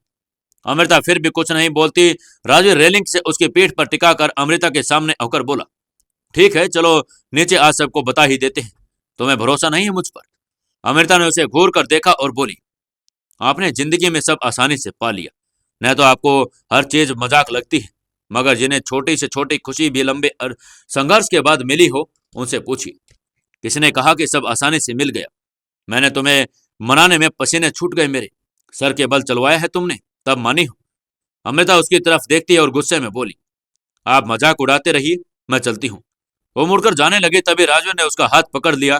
अमृता के कदम ठहर गए और उसकी ओर नहीं मुड़ी। सुनो, तुम जब यूं रूठ कर हमें देखती हो ना, जालिम और बेहसीन लगती हो। गुनाह कोई संगीन करने का ये दिल मचल उठता है। अमृता के चेहरे पर हल्की सी हंसी ठहर जाती है, मगर वो उसकी तरफ नहीं पलटती। उसे राजवीर की सांसें अपनी गर्दन पर महसूस हुई तो उसका बदन सिहर उठा। मुठियां कस गई, वो आगे बढ़ने को हुई और राजवीर ने उसका हाथ पकड़ते हुए घुमाते उसे करीब खींच लिया। अमृता उसके सीने से टकरा गई। उसकी सांसें ऊपर नीचे होने लगी थी। वो राजवीर के सीने में अपना चेहरा छुपा लेती और राजवीर उसकी ठुड्डी पर हाथ लगाकर उसका चेहरा ऊपर करता है और अमृता के गालों पर लाली उतर आई। वो अपनी नजरें उठाते हुए तुरंत ही नीचे झुका लेती है। उसे अपने चेहरे पर राजवीर की नजर महसूस हो रही थी और जिससे अपने गाल जल उठे और वो अपने हाथों में अपना चेहरा ढक लेती है जो बिखरी हया की लाली तेरे गालों पर। कमबख्त काफी है शांत मन में शोले शुगलगाने को, कभी भी संभाले खुद को, मगर तेरा ये रह रहकर नजरें चुराना और मिलाने का अंदाज मजबूर कर देती है हमें यूं बहक जाने को। वो उसके चेहरे से हाथ हटाता है। उसकी नजर अमृता के कांपते होठों पर ठहर गई। वो उसकी तरफ झुकता है कि अमृता अपना चेहरा फेर लेती है। राजवीर के होठ उसके गाल को छू जाते हैं और राजवीर मुस्कुराकर उसे देखता है। आपको नहीं लगता जान कि आपकी हरकतें मेरी नीयत को और बहका सकती है? अमृता के चेहरा पर सिंदूरी आभा ठहर गई थी। वो हल्के से मुस्कुराकर उसे दूर हो गई, मगर राजवीर ने उसे वापस अपने करीब खींच लाया। अमृता की पीठ उसे सीने से लग गई। राजवीर की नजदीकियां उसकी धड़कनें बेकाबू कर रही थी। राजवीर ने उसे अपनी बाहों में भर लिया तो बोली, जाने दीजिए प्लीज, कोई आ जाएगा। हर वक्त तुम्हें मुझसे दूर जाने की जल्दी क्यों रहती है? उसका चेहरा अपनी ओर करते हुए राजवीर बोला। राजवीर, छोड़ दूं? जी ठीक है, पर पहले हमारी दीपावली की मिठाई खिलाओ, मैं लेकर आती हूँ। वो नजरें झुकाए हुए बोली। राजू ने उसका चेहरा ऊपर करके बोला, बाजार वाली नहीं, मेरी अपनी मिठाई मुझे चाहिए। अमृता ने उसकी तरफ मुस्कान छुपाते हुए हल्के से बोली, राजवीर कोई आ रहा है। राजवीर को भी आहट सुनाई देती है और उससे दूर हो जाता है। उसी समय समीर और बनुबा के साथ वहां पर पहुंच जाते हैं। पीछे से ध्रुवी भी वहां और राजवीर की तरफ बेचारगी से देखती है। राजवीर हल्के से मुस्कुरा देता है। वहीं बनुबा आकर राजवीर को भाव थाम कर उसके हाथ की प्लेट से इशारा करके बोली, चलो वहां बैठकर खाते हैं। राजू ने अमृता की तरफ देखा, जिसकी नजर उसकी बांह पर थी जिसे बनुबा ने थाम रखा था। राजन ने उसे अपनी बांह छुड़ाकर कहा, हाँ ठीक है, सब साथ में खाते हैं। ओ राज, वो लोग आ जाएंगे ना बेबी, तुम मेरे साथ चलो ना। उसने दोबारा उसकी बात थाम ली। चल तो रहा हूं, तुम ये बार बार चिपक क्यों रही हो? राजू ने उसे दूर करते हुए खिंच कर कहा। वर्मा में गुस्से में नजर अमृता को देखा और फिर मुस्कुराकर राजवीर से बोली, कितना शर्माते हो तुम? यहाँ कौन सा कोई गैर है, सब अपने ही तो हैं। सबको पता है कि हमारी शादी होने वाली है। कितनी बार कह चुका हूं कि तुम से शादी नहीं करनी, फिर ये बार बार दोहरा कर खुद की इंसल्ट क्यों करवाती हो? राजू ने धीरे से कहा तो भनुबा की नजर अमृता पर चली गई। अमृता अपना चेहरा फेर कर दूसरी ओर देखने लगी तो ध्रुवी ने उसका हाथ पकड़कर बोली, चलो बैठकर बातें करते हैं। अमृता मुस्कुराकर उसके साथ चली आई और बैठ गई। समीर भी उनके साथ आकर बैठता हुआ बोला, अमृता 10 बजने वाले हैं, खा लो फिर चलते हैं, मैं तुम्हें ड्रॉप कर दूंगा। अमृता हल्के से मुस्कुरा देती है, कोई नहीं जाएगा, आज सब यहीं रुकेंगे। राजवीर कहते हुए अमृता के पास आकर बैठ गया और उसके हाथ पर हाथ रख दिया। अमृता ने एकदम उसकी ओर देखा। राजवीर हल्के से मुस्कुरा दिया, समीर, नहीं, घर पर माँ इंतजार कर रही होगी, तुमने कहा तो मैं चल आया, रुक नहीं सकता। अरे यार, एक दिन नहीं जाएगा तो कौन सी आंटी नाराज हो जाएगी, तू यहीं रुक जा और दैट्स फाइनल। राजवीर, समझने की कोशिश कर, मैं नहीं रुक सकता। अमृता, तुम चल रही हो ना? अमृता जो अपना हाथ छुड़ाने में लगी थी चौंक कर बोली, हाँ हाँ मैं। वो कहीं नहीं जाएगी। राजवीर का इशारा पाकर ध्रुवी बोली, नहीं ध्रुवी, मैं यहाँ नहीं रुक सकती, तुमने कहा तो मैं चली आई, पर यहाँ रुक नहीं सकती। अमृता ने कहा तो राजवीर ने उसके हाथ पर पकड़ कसते हुए धीरे से कहा, एक बार कहा ना तुम नहीं जाओगी, फिर जिद क्यों कर रही हो? जिद मैं नहीं, आप कर रही हैं। मैं नहीं रुक सकती। क्यों नहीं रुक सकती? कौन सा मैं तुम्हें अपने कमरे में रुकने के लिए बोल रहा हूँ? ध्रुवी के पास रुक जाना, पहले भी तो रुकी हो ना। राजवीर ने कहा, पहले की बात कुछ और थी, पर राजवीर अब ऐसे कैसे? अब जब आपके पापा हमारे बारे में जानते हैं तो क्या सोचेंगे? राजवीर, एक बार माँ ठीक हो जाए, सबको पता चल जाए कि फिर हमेशा के लिए आपके पास आ जाएंगे, तब तक थोड़ा सब्र कर लीजिए। हाय, ये सब्र ही तो नहीं होता। जब इतनी खूबसूरत लड़की आगोश में बैठी हो तो पूरा हक हो उस पर, इसके आगे कोई सब्र करे तो कैसे करे? राजवीर ने कहा तो अमृता मुस्कुराकर दूसरी ओर देखने लगी।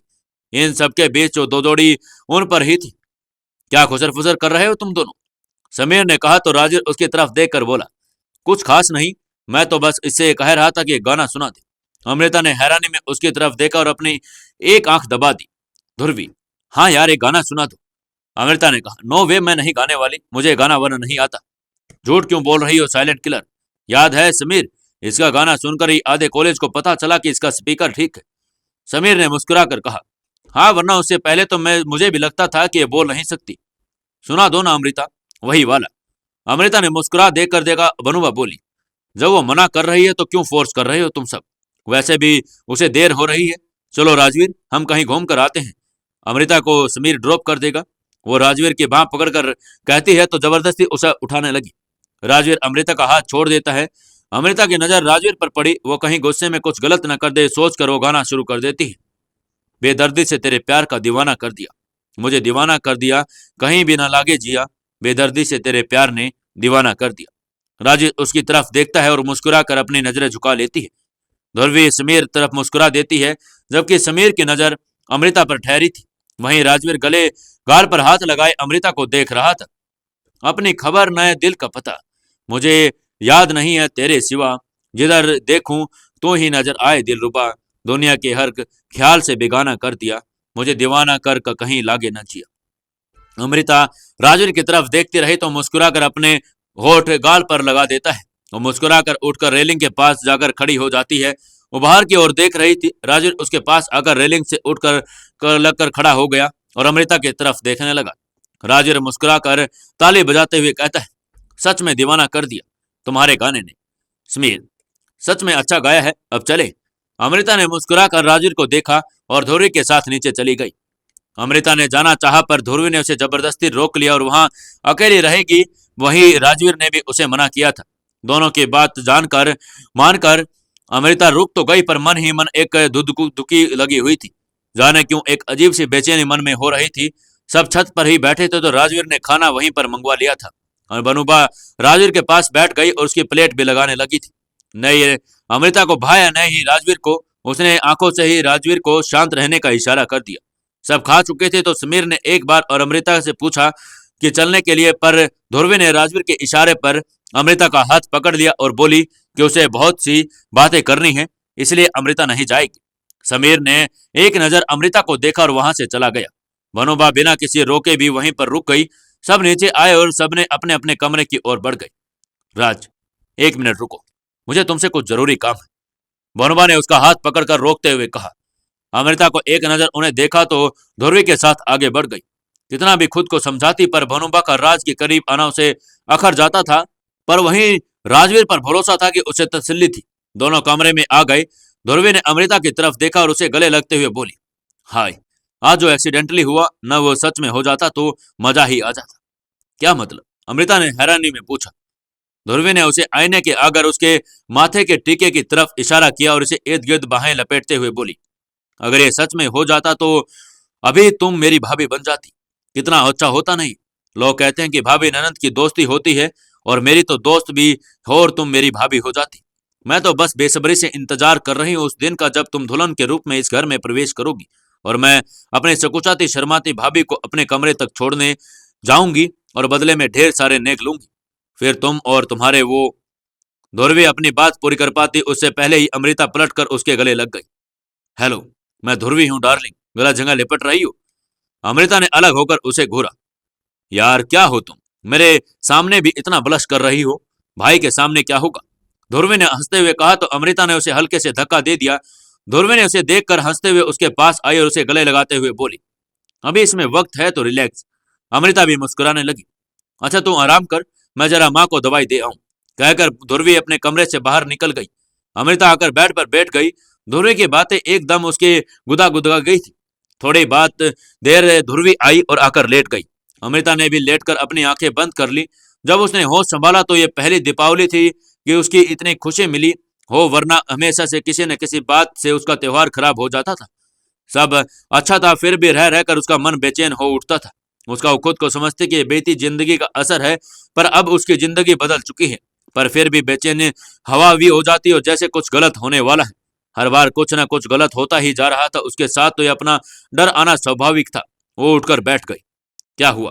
ध्रुव ने पूछा। कुछ नहीं, बस प्यास लगी है। ओह शिट, मैं तो पानी नीचे टेबल पर भूल गई। तो रुक, मैं लेकर आती हूँ। नहीं तो आराम कर, मैं लेकर आती हूँ। वैसे भी नींद नहीं आ रही तो थोड़ा वॉकिंग हो जाएगी।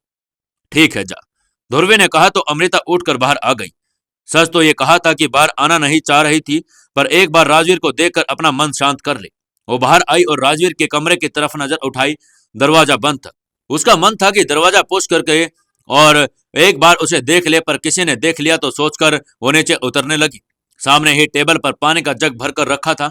उसने उसे उठाया और वापस कमरे की ओर बढ़ गई। वो सीढ़ियां चढ़कर ऊपर आई कि देखा राजवीर लास्ट वाले कमरे से बाहर आया और दरवाजा बंद करते हुए अपने कमरे की ओर बढ़ गया। उसके कदम लड़खड़ा रहे थे। अमृता की भवें इकट्ठी हो गई। उसने जग वहीं रख दिया और उसके पास आकर उसे संभलते हुए बोली, क्या हुआ आपको? अमृता, शिवेन ने उसकी तरफ देखते हुए बोला। हाँ, पर आपको क्या हुआ है? अमृता उसे देखकर हैरान थी। उसके चेहरे पर पसीने की बूंदें उभर आई थी। आंखें भी बहुत अजीब लग रही थी। पता नहीं, बहुत अजीब सी फीलिंग हो रही है। गर्मी लग रही थी और पता नहीं कुछ अजीब हो रहा है। तबीयत तो ठीक है, अचानक से क्या हो गया है? मैं किसी को बुलाऊं? नहीं, कमरे तक छोड़ दो मुझे। I think I need rest. हाँ, इतना कहकर अमृता उसे लेकर आगे बढ़ी। जब जिस कमरे से राजवीर निकला था उसे उसके दरवाजे पर अंदर से खटखटाने की आवाज आ रही थी। राज, ओपन द डोर। अमृता ने देखा तो राजवीर ने दरवाजा बाहर से बंद कर दिया था। ये आपने। अमृता अपनी बात पूरी कर पाती उससे पहले ही राजवीर बोला, मत खोलना, वाहियत लड़की। बहाने से ले गई और जबरदस्ती क्लोज हो रही थी। I hate her. अमृता ने सुना तो हिराकत से दरवाजे की तरफ देखा और बोली, छोड़िए उसे, आप चलिए। कहकर वो राजवीर को लेकर उसके कमरे में आई और उसे बेड पर लिटा दिया। उसके चेहरे से पसीना साफ करते हुए बोली, आपकी तबीयत ठीक नहीं लग रही, मैं धुरी को बुलाती हूँ। डॉक्टर की जरूरत है शायद। अमृता घबराते हुए बोली और उठकर जाने लगी। जान, मत जाओ। राजू ने उसका हाथ पकड़ लिया, उसकी ओर देखा। अमृता ने उसकी तरफ देखा। उसकी आंखें कुछ अजीब ही दिख रही थी। मैं यही हूँ राजवीर, अभी बस आई। कहकर उसने अपना हाथ छुड़ाना चाहा, पर राजवीर उठकर बैठ गया और उसे खींचकर अपनी बाहों में भर लिया। अमृता उसकी ओर बढ़ी हुई धड़कनें महसूस कर पा रही थी। फिर एकदम से उसने अमृता का खुद से अलग किया और उसका चेहरा देखने लगा। अमृता एकदम से असंबंधित थी और इस व्यवहार से कुछ तो अलग था। राजवीर उसे देखता रहा और उसके चेहरे पर झुक गया और अगले ही पल उसे खुद से दूर करते हुए बोला, तुम जाओ यहां से। राजवीर, क्या हुआ आपको? डॉक्टर, मुझे कोई नहीं चाहिए, तुम जाओ यहां से, उसे धक्का देते हुए बोला। राजवीर, पता नहीं क्यों I am losing my control. इससे पहले कि कुछ गलत हो, प्लीज गो। कुछ खाया पिया है क्या आपने? अमृता के मन में शक पनपने लगा था। अचानक से बनुबा का राजवीर को अपने साथ ले जाना, उसके करीब होना सब संदेह में डाल रहा था उसे। बनुबा के साथ जाने से पहले एकदम ठीक था, कुछ ही देर में इतने वियर्ड बिहेव क्यों कर रहा था? Forget it, you just go. Rajveer उठते हुए बोला। राजवीर। राजवीर उसकी ओर पलटा और उसे सर पर पीछे से हाथ लगाकर उसका चेहरा देखते हुए बोला, जान, I don't want to hurt you, चले जाओ इससे पहले कि मैं कुछ। कहते हुए उसे बाहर का दरवाजा बंद कर दिया और अपने शर्ट के बटन खोलकर उसे उतार कर फेंकते हुए वॉशरूम में चला गया। बाहर खड़ी अमृता का मन बेचैन हो उठा। हो ना हो भनुबा के ने उसके साथ कुछ तो किया था। उसने अपने दिमाग पर जोर दिया तो उसे भनुबा का खुद से राजवीर को खाना खाने की प्लेट या लगाना याद आया। उसके लिए मिठाई लगाना, अपने हाथों से खिलाना, कहीं तो कुछ तो गड़बड़ की थी उसने। राजवीर को हासिल करने के लिए जब वो सिर्फ शक के बिना पर अमृता की किडनैपिंग करवा सकती है, तो फिर जब वो उन दोनों के बीच का रिश्ता यहाँ तक आगे बढ़ चुका है, फिर इनसिक्योरिटी में वो किसी भी हद तक जा सकती है। ये सब सोचते हुए गुस्से से अमृता की मुट्ठियां कस गई और अगले ही पल उसे राजवीर का ख्याल आया तो मन भर आया। उसने वहां से जाना चाहा, पर कदम नहीं साथ दे रहे थे। मन हो रहा था कि उसे ऐसे छोड़कर जाने का। उसने राजवीर को आवाज देते हुए दरवाजा खटखटाया, पर अंदर से कोई आवाज नहीं आई। अमृता ने दरवाजे को हल्के से धक्का दिया तो खुल गया। राजवीर ने जल्दबाजी में शायद ठीक से बंद नहीं किया था। अमृता ने हिम्मत करके अंदर झांका, पर राजवीर कहीं नजर नहीं आया। वो अंदर आई और सब और देखा। राजवीर नहीं दिखा, पर वॉशरूम से पानी की आवाज आ रही थी। अमृता ने अपनी आंख बंद करके गहरी सांस लेकर खुद को संयत किया और दरवाजा बंद कर मुठियों को भींचकर वॉशरूम की ओर बढ़ गई। अपने सूखे होठ को जब भींचा और दरवाजा नॉक करते हुए बोली, राजवीर बाहर आइए।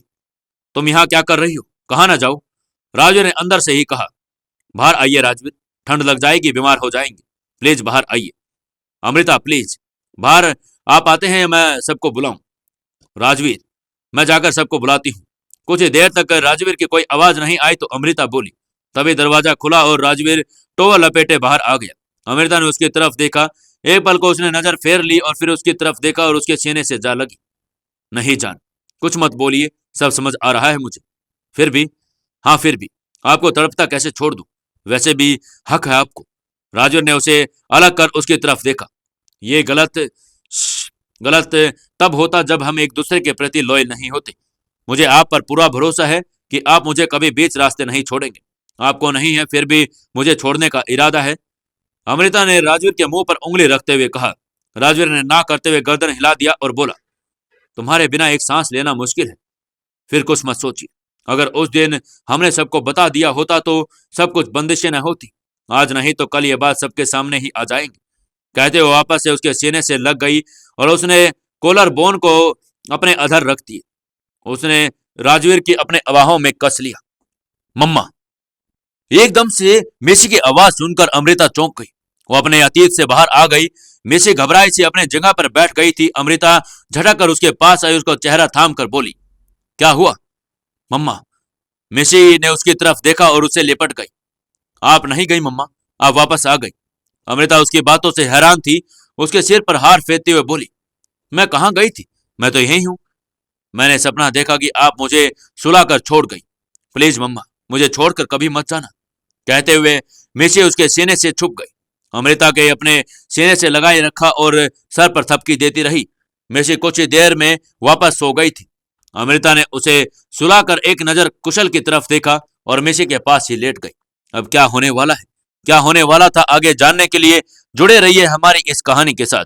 अगर आपको कहानी अच्छी लग रही है तो वीडियो को लाइक करें, चैनल को सब्सक्राइब कर लें और कमेंट करके जरूर बताएं कि आपको कहानी कैसी लग रही है।